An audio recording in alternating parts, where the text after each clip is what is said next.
अगस्त तक भागवत की कथा करने के लिए आया हुआ हूँ और बहुत सुंदर आयोजन किया है।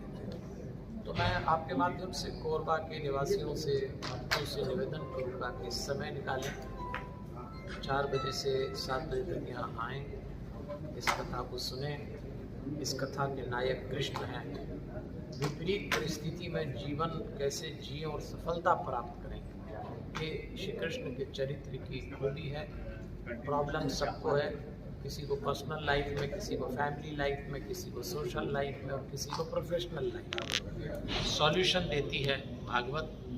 तो मैं माता नहलिया परिवार की ओर से, अग्रवाल परिवार की ओर से आप सबको आमंत्रित करता हूँ, इस कथा में अवश्य पधारिएगा।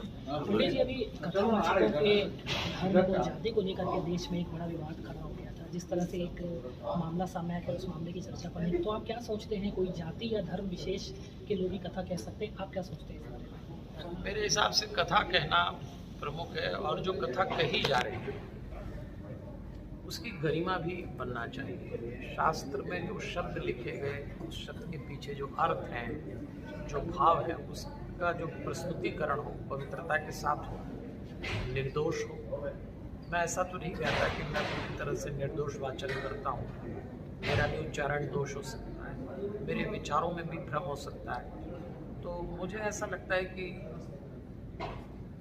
इसमें जाति बिरादरी तो कहीं आती नहीं है, लेकिन चूँकि व्यासपीठ की गरिमा को चोट लगती है तो फिर कुछ लोग इस अधिकार से कहते हैं कि भाई सुपात्र ही उस पर बैठे।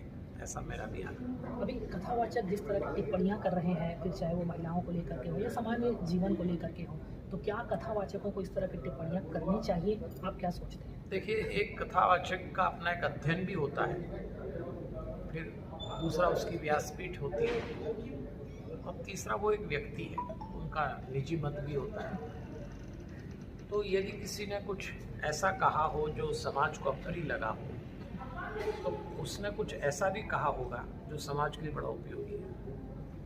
एक नियम बनाइए लाइफ का, अच्छा अच्छा लेते चलिए, बुरा बुरा छोड़ते छोड़ते, नहीं तो उलझ जाएगी।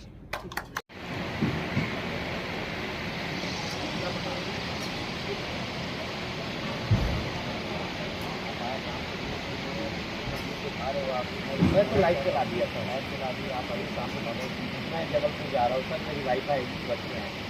मैं बोल दिया सर, हर कथा में रहेंगे और आपका लाइट चलते रहेगा सर। हाँ, हमें ना सर, जब तक हमें काम